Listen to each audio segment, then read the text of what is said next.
79% of data breaches use DNS in cyber attacks. That daily Google search or connection to a web application all happens at the DNS layer. And the internet is DNS, an incredibly vulnerable component of internet infrastructure when left unprotected, which is why you need a protective DNS solution to keep traffic to bad websites off your network. DNS Filter provides cybersecurity teams the ability to adapt to the threat landscape as it changes, thanks to its machine learning driven protective DNS and secure web gateway solution, which identifies emerging and zero-day threats, no matter where end users are in the world. It's not just the most effective protective DNS solution at identifying and blocking threats, it's also the fastest. See how you can get started today.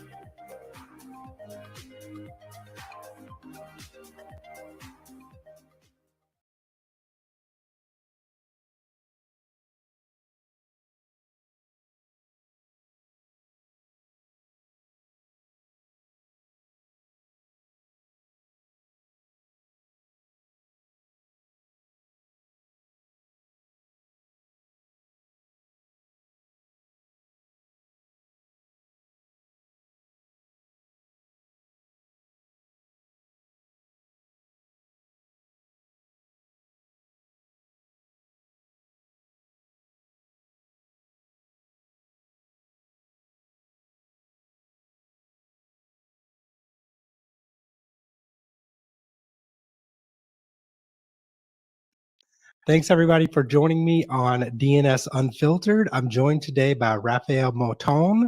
He is the CEO of Judy Security. That's judysecurity.ai. We're going to go into that .ai part. But first, Raffaele, why don't you tell us a little bit about yourself? Hi, Mikey. Thanks for having me today. Um, we're headquartered in Detroit, Michigan. I kind of grew up in Michigan, and was fortunate enough to work for some amazing companies that allowed me to travel around the globe over the last first part of my career. So definitely been embedded in cybersecurity for over 30 years, working at companies like McAfee, which was my first taste of cybersecurity, and then FireEye, and then before Judy Security Duo, where I was CIO, and picked up a lot of great things from all three companies. Also, the things I probably would never want to do again, and that's how kind of Judy Security came to life 5 years ago.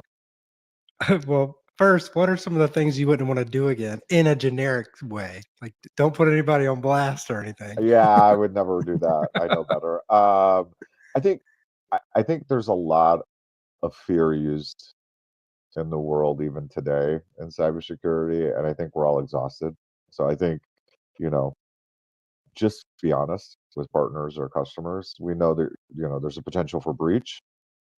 If you say your product is 110% bulletproof and going to solve all these big problems, you might want to remember that it's easy to Google things out on the web, and you know that partners and customers do talk. So I just think transparency and honesty is critical for companies in this new world. And no, we did not do that, and many have not in the cybersecurity industry over the last 20 years.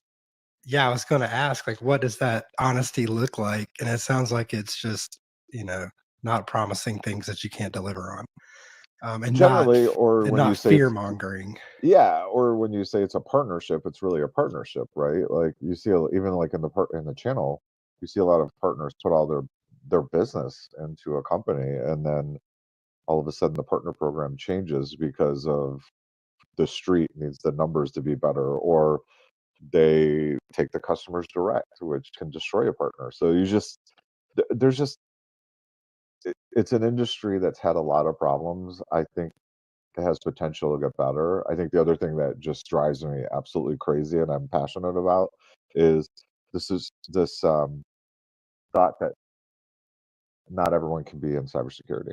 I think it's absurd. Anyone can join cybersecurity.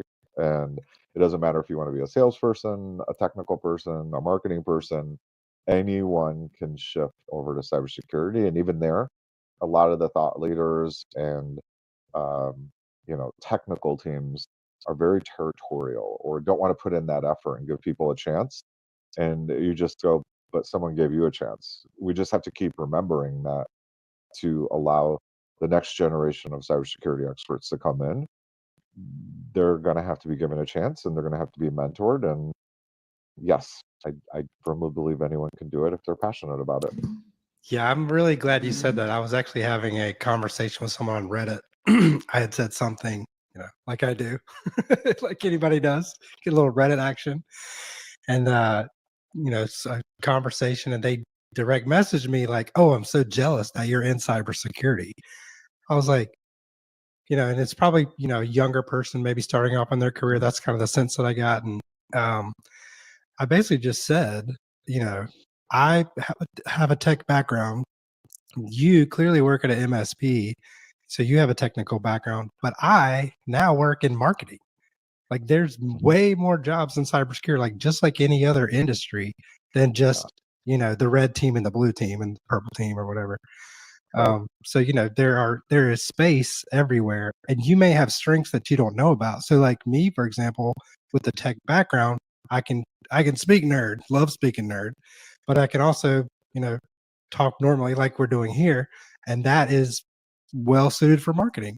So they're like, would you like to be on the marketing team? I'm like, I Yeah. guess. But yeah, so like it's great. Like there's so many options available, not just, those super cyber nerds that are, fighting, the actual hackers and everything. So yeah, it's good that you said that. Yeah, and then the job postings are just ridiculous. I mean, a college grad is supposed to have 2 to 5 years experience. They're a college grad. How are they supposed to have that experience? Now, That's they could called have done an entry level. internship, but you're kidding me, right? And who has 25 years in cybersecurity? I mean, like you just start looking at just the job descriptions that are out there or posting, and you go, okay, I won't even qualify for some of those. So, and I'm in the industry. So, what is what are you're looking for a unicorn? And when there's thousands of Yes. people that could do the job, maybe it starts at 50%, but if you're willing to work with them, they can be 90 to 100% really quickly. So, anyways, that's one of my Absolutely. passions. You asked a little bit about me, and so Well, let's talk about your 20, 25, 30 years in cybersecurity. So you mentioned a couple of big names there in the intro. McAfee, starting with McAfee. And again, not to badmouth anybody, but how do you see the cybersecurity industry or security methods have progressed since like things like McAfee were very, um, a lot more prevalent, I guess you could say. well, back then, I sound like Father Time now. Back then, we were at the forefront. So remember, antivirus was the thing. It was new for everyone, even the enterprise. And then other products started to come out like DLP and endpoint protection and EDR and all these other items on how you protect the endpoint or the network. So it was very exciting. Here I am, 28 years old, working at company that was originally it was a point product, and then the brand expanded and took over the entire company, and we went global. So getting to open offices all over the country and meet people all over the globe. I mean, there's still every one of us that were at McAfee back then, we still all know each other. We're all still intertwined. And it doesn't take much for all of us to pick up where we left off when we see each other, or even in some of the social media rooms that we're all in, sharing information or simply keeping up with each other, friends, family. So, I mean, I was there for 12 years. I fundamentally grew up there. A lot of those people Yeah. are like family to me. Um, and so I don't have anything to say bad about the people or the experience. I think like in any company, there's good and bad. We learned the hard way on systemic issues and processes and how to sell direct or not sell direct. And but overall, it was amazing experience, and I wouldn't change it. It really embed. And what was great is McAfee was that company that gave me a chance. So like you, I have a communications background. I wasn't technical. So I jump into sales. They started training me like crazy on all the things I need to know about, antivirus and protecting systems. And that, I think, is what's great about those companies that people join, where they're given a chance, is as long as you can hold communications is the key. I still believe it today. The company can train you on everything else if they want to.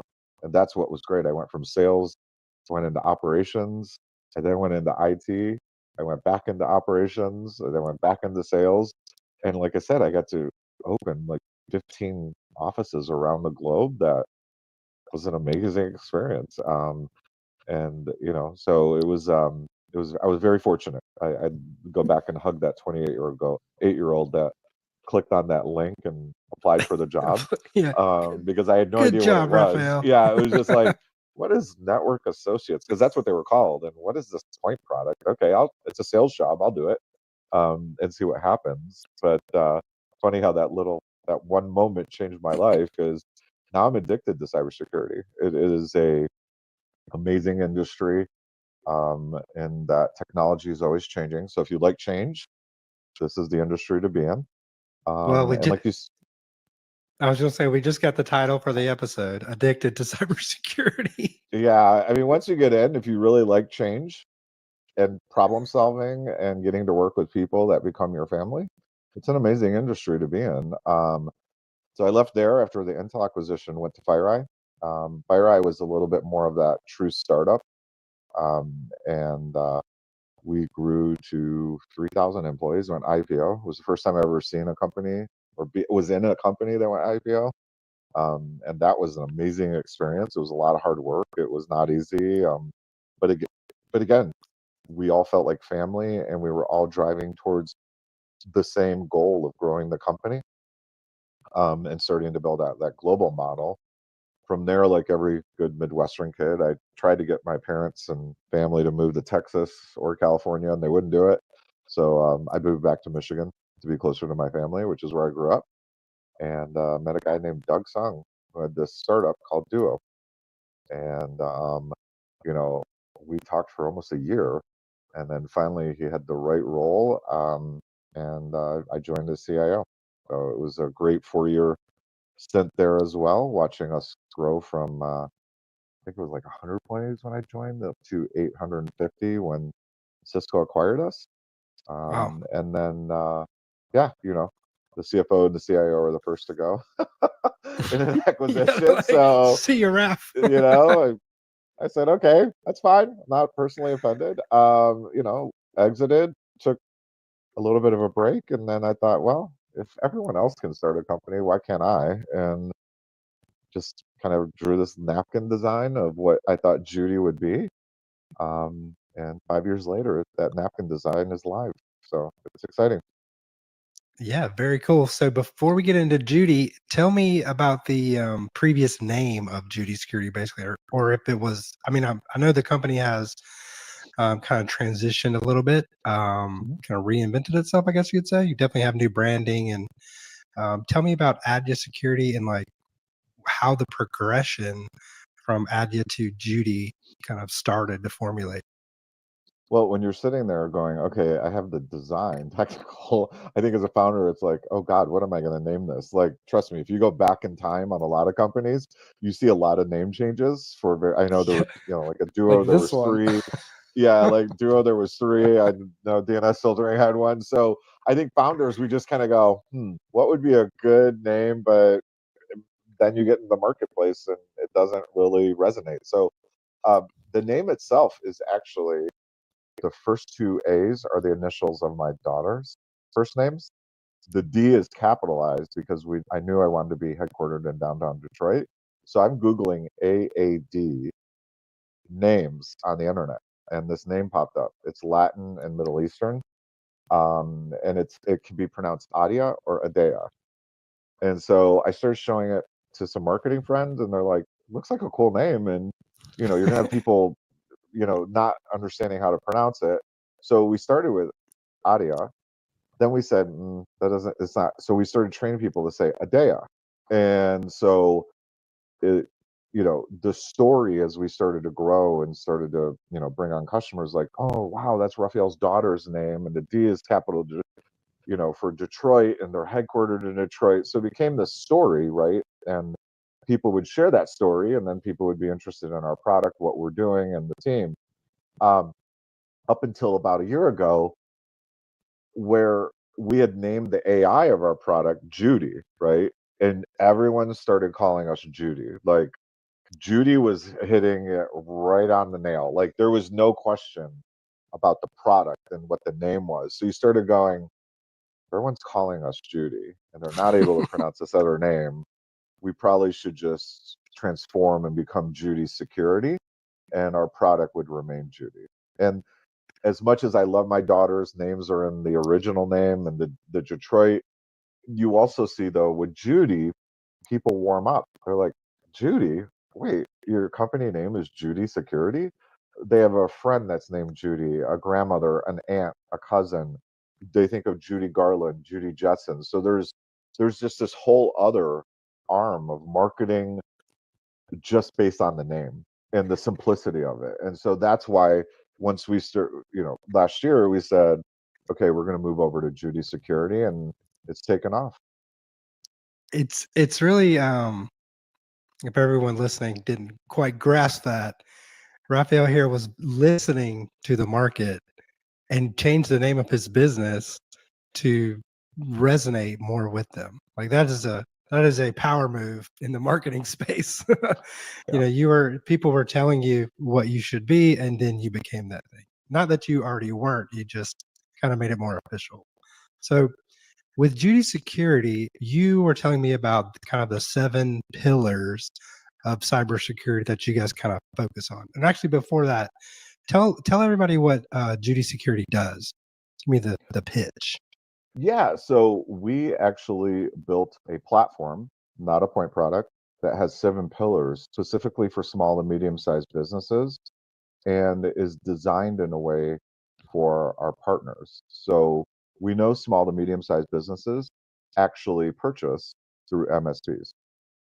We've again researched the market, and we're told by our customers, why aren't MSPs reselling your product? And so we pivoted again 9 months ago, and really designed the tool set, our program, and everything that we're doing around enabling MSPs to enable small to medium sized companies. And so that's what the platform does. There's 2 lenses. The end user, so someone like you who's on their computer, and Judy's scanning, monitoring, nurturing, and helping you as you log into different systems. And then that lens of a partner you might work with, like an MSP who does your IT stuff, but also now can do cybersecurity for you, and help protect and remediate in a way they've never been able to do before. And we do that through 3 lenses. One, empowering in a way where the customer and the partner now can map back to those compliance frameworks that they're getting told they have to map to. So PCI, HIPAA, SOC 2. Um, the design itself is simplicity. So Judy takes 30 seconds to install 7 pillars, and she's able to block, tackle, scan, like I said, help in each of those pillars. And then lastly, it's price. If you want to play in this space, you have to price it in a way that they can afford it.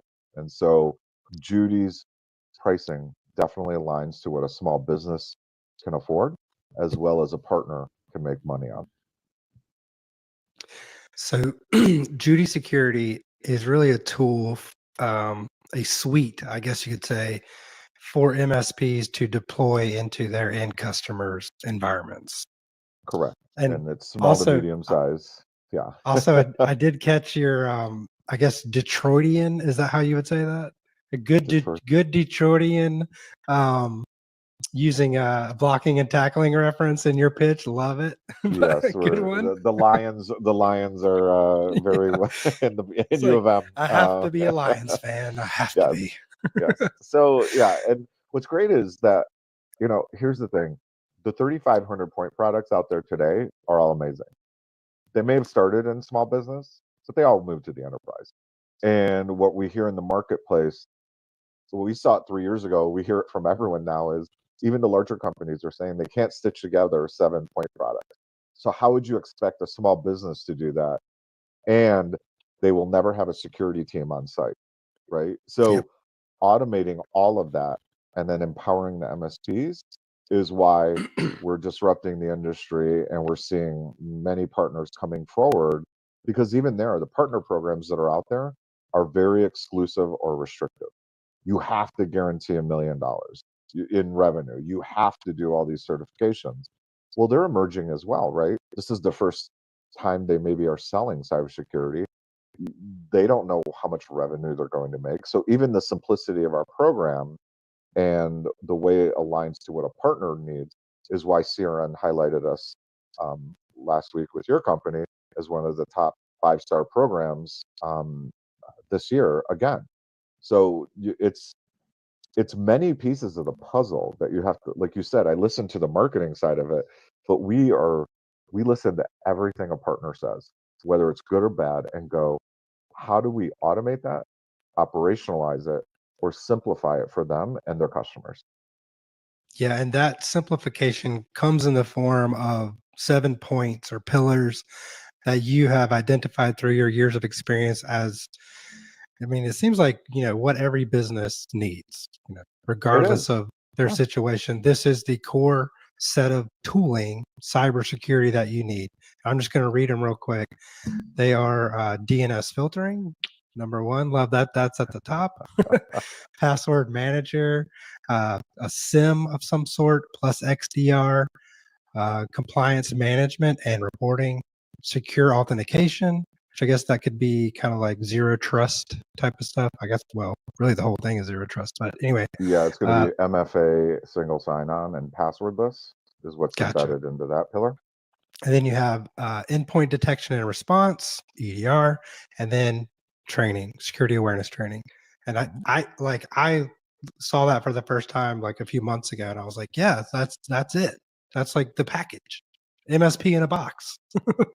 Exactly. And what's great is we built those 5 of those pillars from the ground up. So it's our code. It's not white labeled. Yeah, And Judy's exactly. AI is at the beginning, is in the heart of it. So, Judy's AI was homegrown. We're now working with 2 of the larger companies, moving her AI on top of their platforms. And so even there, Judy will start to increase how she interacts with users as well as MSPs. Yeah, I love that you personified Judy. This is great. So, so you have this ecosystem of these tools, these 7 pillars, and then you have kind of Judy, the AI, tying it all together, making it operational, like scalable, because the AI is not a person. It can do an infinite amount of workload, and it doesn't complain until it becomes self-aware, and then it kills us all or whatever. Well, there's So like that. that Terminator approach. If you want to go down that dark, I don't think it'll ever get that way. At least not in our lifetime. But hey, who knows? Yeah. Exactly. So how did you come up with that idea though? Like, I've actually have conversations similar to this. Like, there needs to be one tool that you install that installs all the other tools, like for MSPs, just to make their lives easier, because there's so many things to manage. Like, they have to, not to mention going on all the sales calls, figure out what tools they're going to try to use, patch together.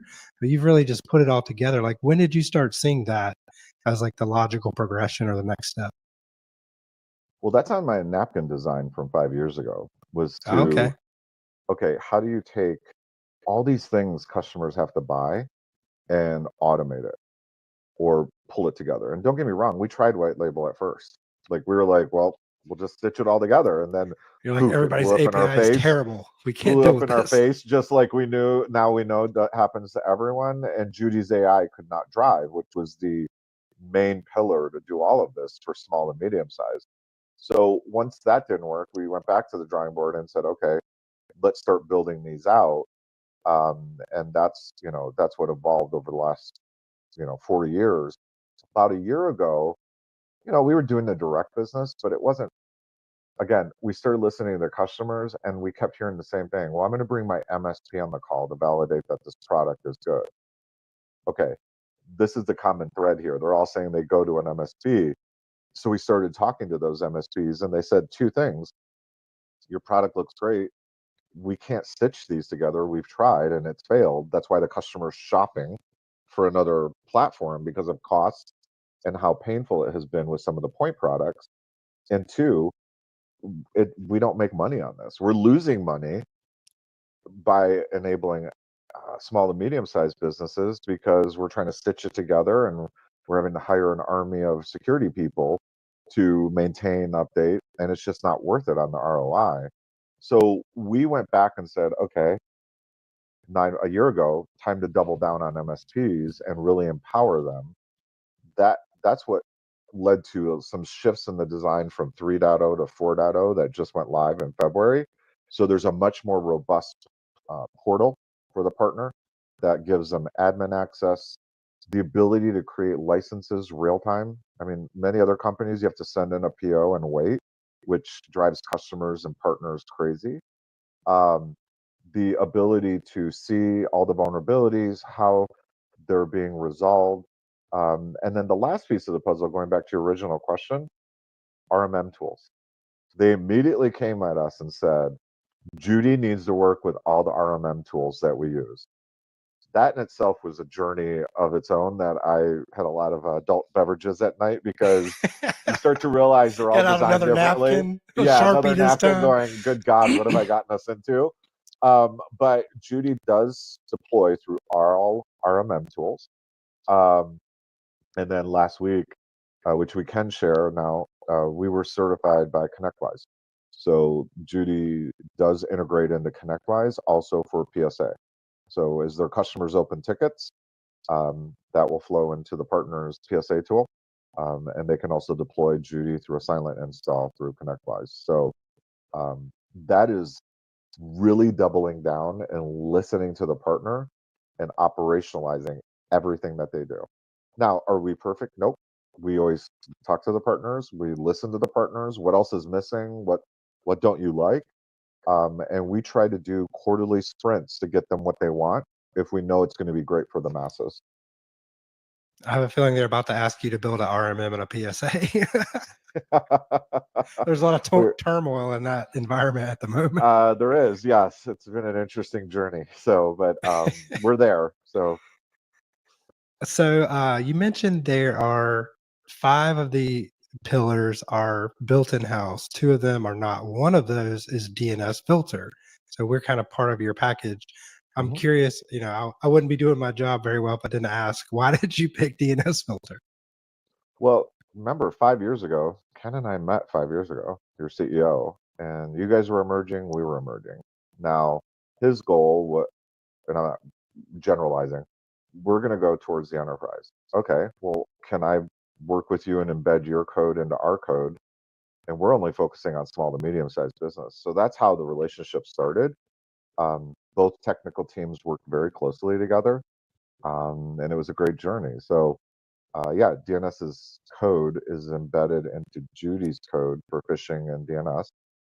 We've been integrated now for 4 years, and we love the relationship. Um, she's able to do what she needs to, and like I said, it takes 30 seconds to install all of them, including our code that's intertwined with each other.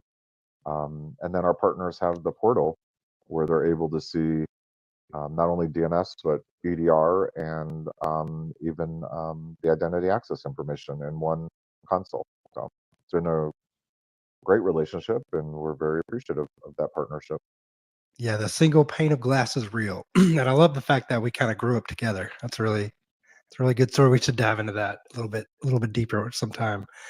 Um, one last thing I wanted to cover is, so you have a lot of cybersecurity industry experience, and you've transitioned into providing tooling for MSPs. What do you think MSPs should be on the lookout for, in the near future? What's coming up? What are some of the things they may be struggling with that they're not, things they don't know that they don't know? AI is definitely going to be at the top of the list, whether it's real or marketing fluff, or I mean, it's coming. I mean, we know it. Like, we're all using AI for different reasons. It's in its simplest form, spell check. I mean, it's everywhere now, right? Like, it's like almost in the last month, Google, Grammarly, all these different platforms just deployed AI like crazy, and now everyone's using it whether you want to or not. I think that's AI is going to be at the forefront of being one of the greatest technology shifts, but also could be one of the most painful technology shifts, especially in cybersecurity. There are too many ways now to leverage AI and make myself look, sound, and even write like Mikey, just simply by going out on the internet. And that can be a big challenge for all the things that we've designed on identity access, as one example. So I think, AI. And then I think the other thing is MSPs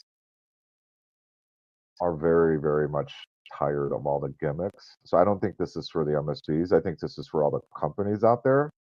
Kind of like my mother-in-law says, knock it off. Like it just Careful, doesn't you're a work vendor anymore. too. Yeah, it doesn't work anymore. I'm not going to say the vendors' names, but how can you have your business built by partners and then impact them financially or just torch the earth with their business for your own personal gain? The industry is very incestuous, um, and it's not going to work anymore. So if you really don't want to be in it with partners, then just don't create a partner program. It's that simple. Yeah. I think it's absurd at this point. I understand how we got here, but I think that is the key takeaway for companies. And then, yeah, MSPs and MSSPs are a little gun shy. They've been burned a lot. So what we do is, like I told you at the beginning, we're very transparent.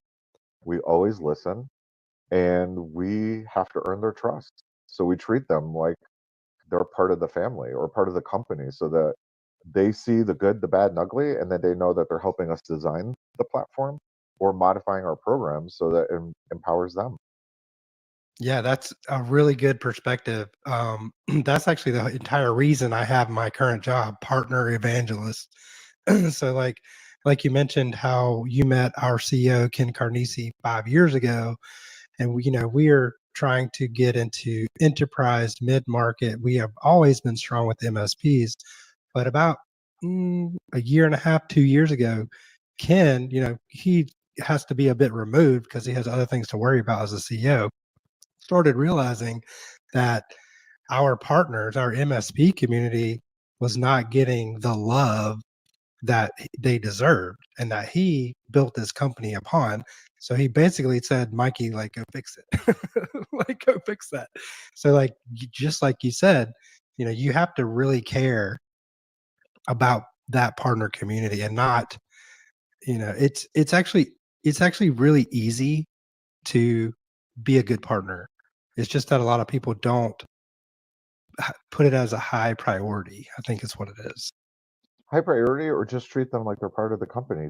They're selling your software. I mean, Right. you in any other aspect, like think of it this way: we bring in consultants to help us build our software, or we bring in extended team members for through consulting arm for lead generation, or uh, even for sales and marketing, right? But it seems like with partners, we put this big Was it? wall up and we Yeah. say you can only come through this little door if you do these three things and you do it our way, right? And they just look at you like, well, I don't want to go through that door then, right? Yeah, no versus thanks. versus just saying, okay, here you get to be part of the living room, the kitchen, the whatever in our household, Yeah, my or house which is is your house. my house is your house, right? And you are going to find things that we didn't even know were there, but tell us, and then we'll go fix it or we'll redesign it, right?